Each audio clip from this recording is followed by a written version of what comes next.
The Confederate Air Force is proud to be your host on this aerial odyssey as we explore an important part of our history. The CAF Flying Museum is much more than an air show attraction, though it's one of the best. Its mission is to keep alive the memory of an era in the history of America and the world that should never be forgotten.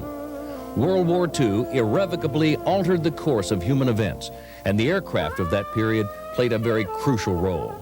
The Confederate Air Force started in 1957 when a group of crop dusters who had flown in World War II fighters decided that owning what they considered to be the best fighter of the war would be fun. They pooled their resources to purchase this P-51 Mustang. What started as a lark soon developed a more noble purpose as Lloyd Nolan, Lefty Gardner, and the other enthusiasts learned that an important part of our national heritage was being systematically destroyed by turning airplanes into scrap metal. Their original goal of securing a flying example of all 10 American fighters from the war years was achieved in 1963. At that point, they broadened their horizons and went after the American bombers, transports, and trainers. Then the planes of the British RAF, the German Luftwaffe, and even the Imperial Japanese Navy.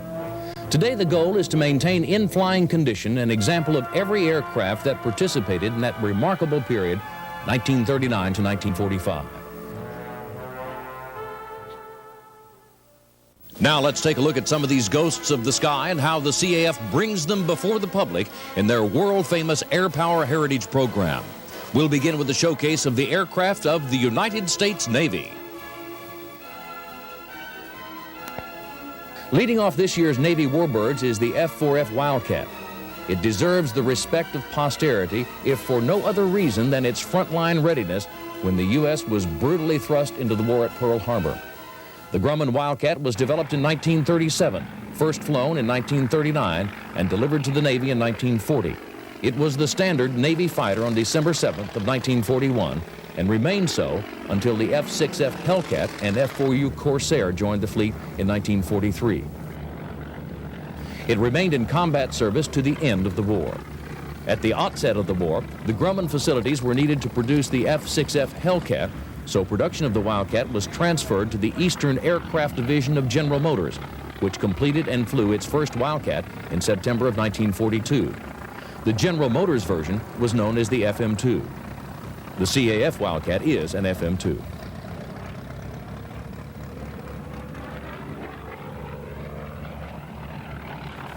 Slowest of all American fighters and outperformed by the Zero, the Wildcat managed an impressive combat record thanks to its rugged construction and the skills and courage of its pilots.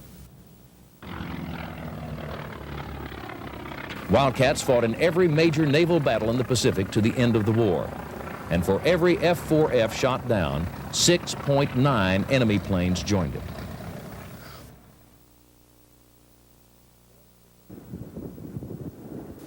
Poised for takeoff with its predecessor is another Navy aircraft in the line of carrier-based cats from Grumman, the F-8F Bearcat. It is the last in a long line of Navy propeller-driven fighters.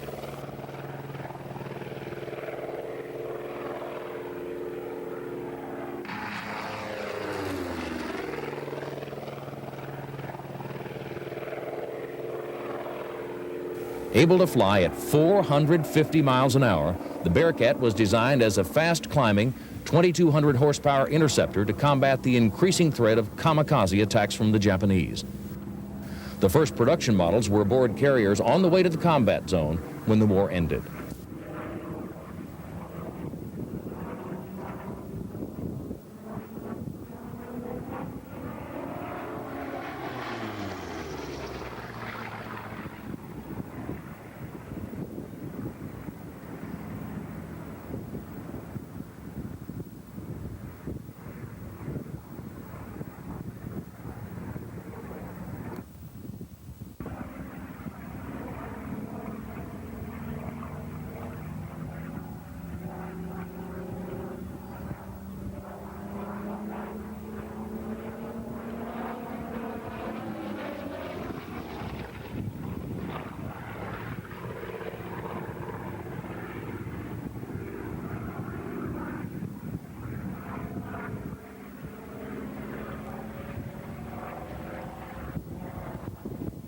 Only 1,000 Bearcats were ever built, and a mere handful remain today, including this one, owned and piloted by Howard Pardue.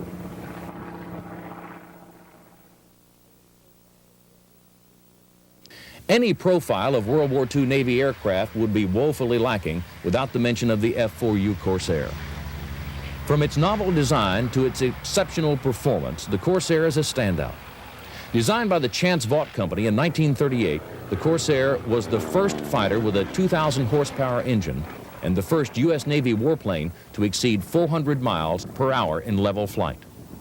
The Corsair joined Marine and land-based Navy squadrons in 1943 and first saw combat with the Marines defending Guadalcanal from the combined air, land, and sea assault by waves of Japanese. The Corsair's effectiveness and durability were testified to by its war record. During its service in World War II, Corsairs destroyed 2,140 Japanese aircraft with a loss of only 189 F-4Us in aerial combat, a victory rate of better than 11 to 1.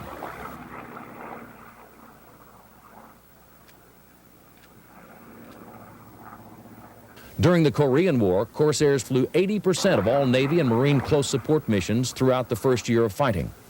One Corsair even downed a MiG-15 jet fighter. The Corsair continued in production through 1952 and ended its long career in 1965, the longest service life of any World War II era fighter.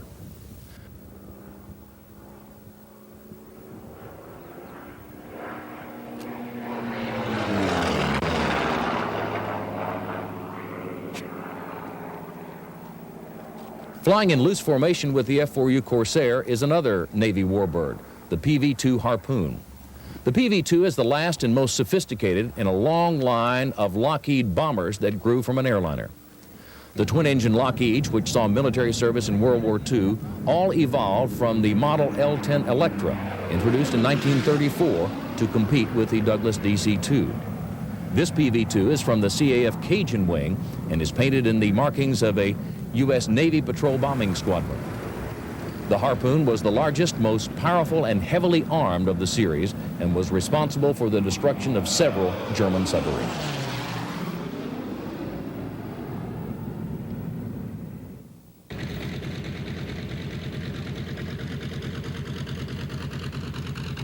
The Douglas SBD Dauntless was the Navy's standard carrier-based scout plane and dive bomber at the time of Pearl Harbor. In the Battle of the Coral Sea, the first major naval battle after Pearl Harbor, Dauntless pilots were credited with 40 of the 91 enemy aircraft lost. At Midway, the Dauntless, flying with a small contingent of TBF Avengers, B-26s and B-17s, sank the heavier carriers Akagi, Kaga, Soryu, and put the Haryu out of action. This was the beginning of the end for Japan, its first major naval defeat in 300 years. Nearly 6,000 of these easy-to-fly and maintain aircraft were produced, but today, only 3 SBD Dauntlesses are known to exist.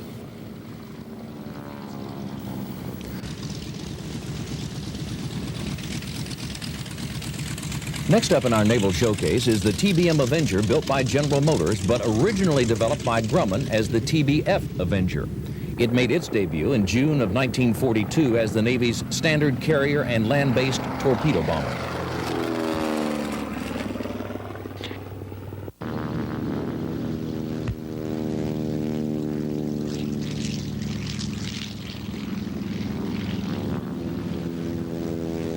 In the Avenger's first combat test, attacking Japanese ships at Midway, they were almost wiped out by anti-aircraft fire and fighters. After this murderous baptism by fire, the powerful Avenger went on to prove its excellence in destroying the Japanese Navy through the remainder of the war by sinking Japan's prized super battleships.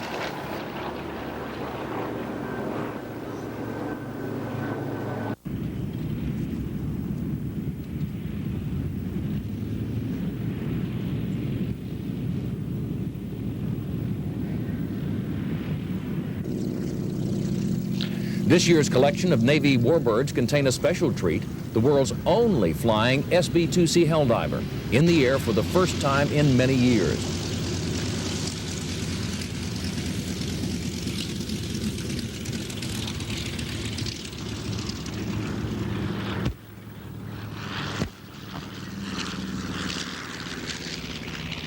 The plane has been in Breckenridge, Texas, undergoing major restoration for the last 5 years. The work has been conducted under the expert guidance of Nelson Ezel, who is also piloting the Helldiver.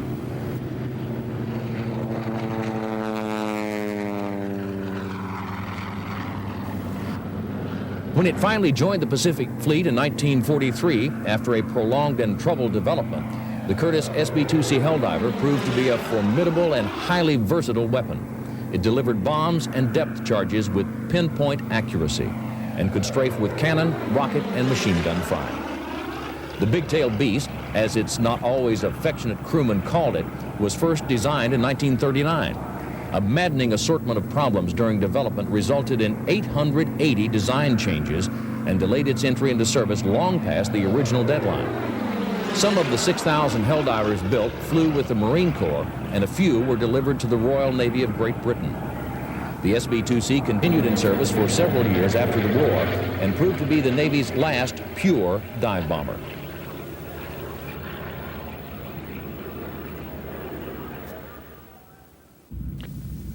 An airplane used not only by the U.S. Navy, but by the U.S. Army Air Force and the air forces of our allies as well, was the North American AT-6 Texan, the world's most popular warbird with approximately 600 still flying in the United States today. To the Army Air Force, it was the AT-6. Naval aviators called it an SNJ, and those of Canadian persuasion referred to it as the Harvard. Powered by a Pratt & Whitney R-1650, the Texan cruises at about 150 miles an hour and is fully aerobatic, as it had to be in order to teach the Allied pilots the finer points of aerial combat. If you've ever arrived at an air show early in the morning, you may have noticed several T-6s returning from dawn patrol. The stated purpose of this exercise is to remind the local residents that an air show is taking place that day. The actual purpose is to give these fanatical aviators another excuse to fly their lovingly restored and maintained aircraft. Point 5 has been lucky enough to go on several of these missions at air shows around the country and would like to take you along as we go on dawn patrol with the T-6s.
Returning to the World War II era, we want to highlight the incalculable contribution of Great Britain.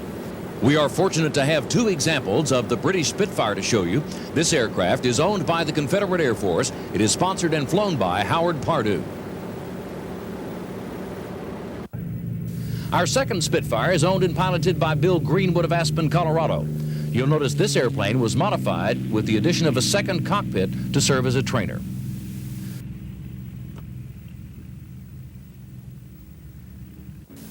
The British also flew the American-built Curtiss P-40 Warhawk.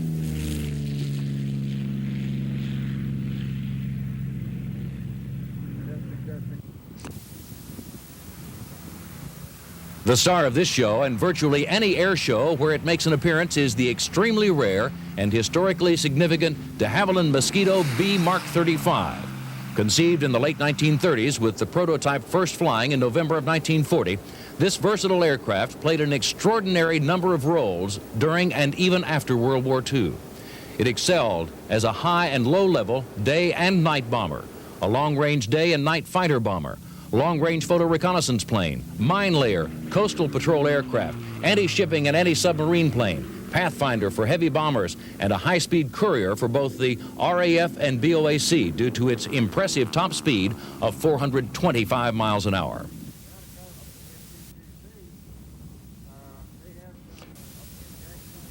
Of the nearly 8,000 Mosquitoes that were built, only 2 remain in flying condition. This one, owned and piloted by Kermit Weeks of Miami, Florida, is the only example in the Western Hemisphere.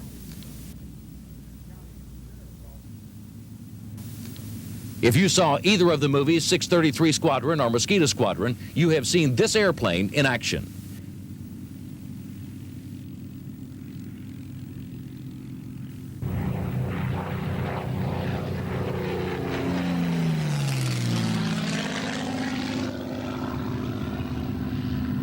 What came to be known as the Battle of Britain was fought in the closing months of 1940 over the skies of the island nation. By the time it was over, the Germans lost 2,375 aircraft against 900 British airplanes destroyed. By mid-September, it was obvious that Goering's Luftwaffe had failed to drive the RAF from the skies, and Hitler was forced to postpone Operation Sea Lion, the invasion of England. Prime Minister Winston Churchill, himself symbolizing the bulldog stubbornness of the British people, paid magnificent tribute to the handful of intrepid Royal Air Force pilots with these immortal words. Never in the field of human conflict was so much owed by so many to so few.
The American Army Air Corps, later known as the U.S. Army Air Force, was in charge of bombers, transport, and land-based fighters when the war erupted. On December 7, 1941, the standard Army fighter was the Curtiss P-40 Warhawk, a tough, versatile aircraft that earned everlasting fame through the exploits of Claire Chennault's American Volunteer Group, better known as the Flying Tigers.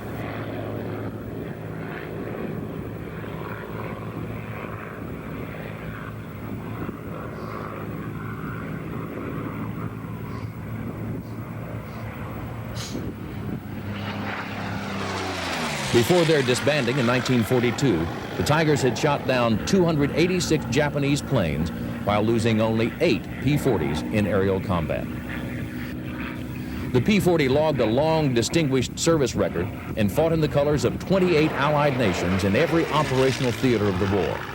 No fighter, friend or foe, saw wider service.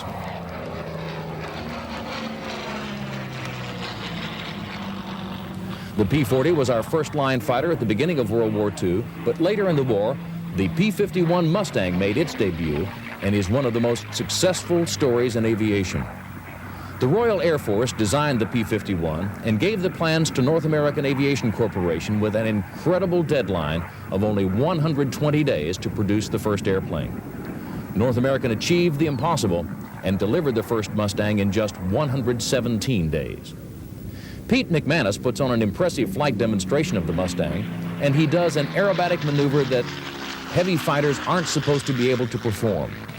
Here's Pete McManus in his P-51 Mustang performing a hammerhead turnaround, a most unusual maneuver for this type of aircraft.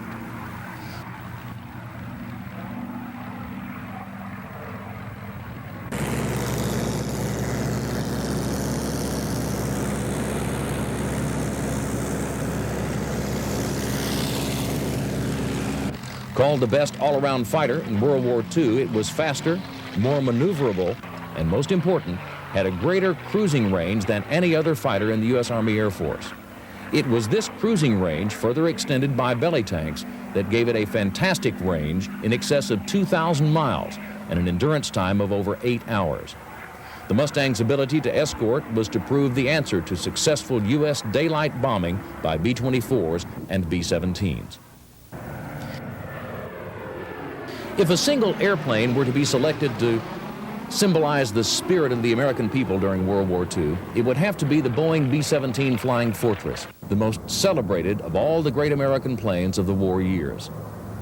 Called the commonest back airplane of the war, the B-17s were known to return to base after being hammered so hard by anti-aircraft fire that 3 engines and sections of wing and tail were destroyed. Without the B-17, said General Carl Spaatz, 1st Air Force Chief of Staff, we might have lost the war. The 8th Air Force first flew its B-17s on European combat missions in August of 1942, but the British RAF had been flying a few since July of the previous year. Throughout the war, the B-17 was the Army's mainstay, long-range heavy bomber in Europe and served with distinction everywhere in the vast Pacific theater.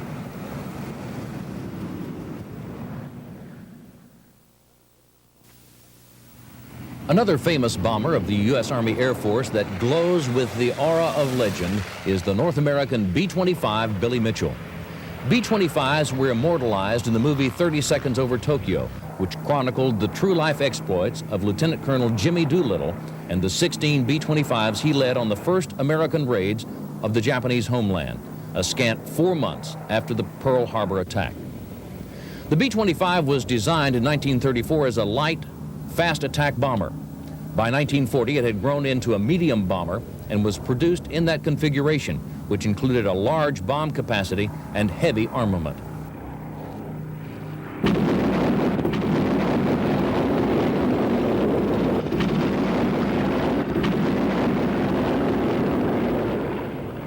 Very popular with its crews, the Mitchell adapted to many combat roles in every theater of the war.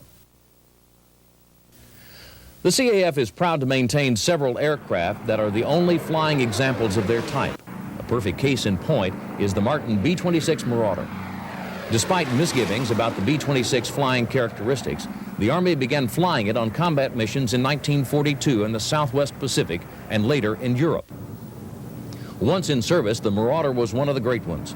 In addition to the U.S. Army Air Force bomb groups, it saw service with the British, Free French, Australian, South African, Canadian, and Greek Air Forces. Its versatility, speed, and power were legendary, and it was tough. The B-26 suffered less than 1% combat losses, the lowest loss ratio of any of the major U.S. AAF bombers.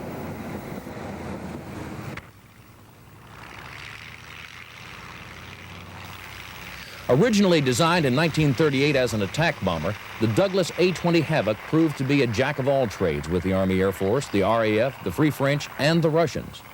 While generally employed as a low-level attack bomber, the A-20 also flew as the Boston night fighter over England. It is probably remembered best for its role in the North African campaign to defeat the Desert Fox, German General Erwin Rommel, and his tank corps. Flying with the A-20 are a couple of fighters from the Bell Aircraft Corporation, the P-39 and the P-63. Developed in 1937 as an aerial platform for a heavy caliber cannon, Bell's P-39 Airacobra incorporated a number of design innovations. With the cannon installed in the nose, the engine had to be located amidships behind the cockpit. A drive shaft that spun the prop had to run between the pilot's legs. The cannon, which was supplemented with wing-mounted machine guns, fired through the propeller hub.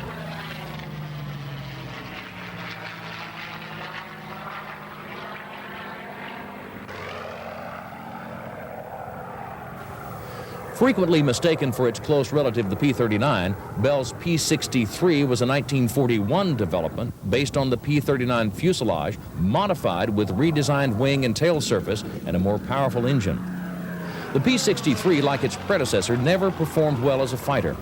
Of the 3,300 produced, the vast majority went to the Russians under our Lend-Lease program. Its heavy armor and excellent diving characteristics were welcomed by Soviet flyers, who were especially fond of tank busting with the King Cobra.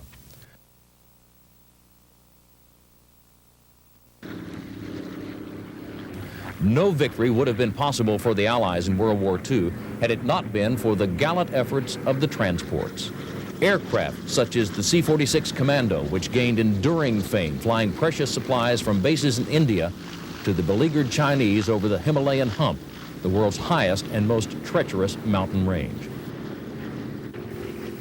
The immortal C-47 was truly a workhorse for the Allies. The USAAF designation of this legendary plane was the C-47 Skytrain and served with the U.S. Navy as the R-4D. The British called it the Dakota. American GIs knew it as the Goonie Bird in World War II and Puff the Magic Dragon in Vietnam. By any name, it is likely the most famous aircraft in aviation history, for no other reason than its versatility and reliability during the war, when it was the standard air transport for all Allied forces.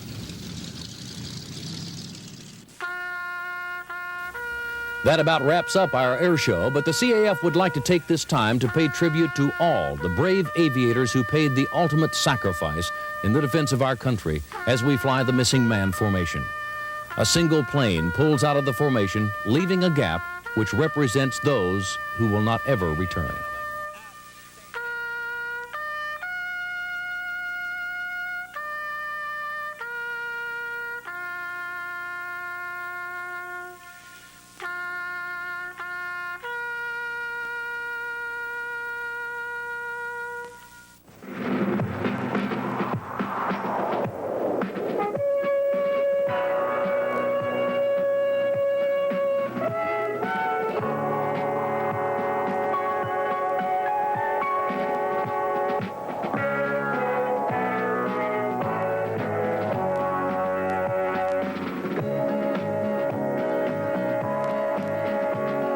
Ghostly squadron standing down beside the Rio Grande. A mythical commander beckons with a ghostly hand. Like the old and fabled phoenix, they'll rise to fly again, to perpetuate the spirit of the peace they helped to win. Ghost squadron,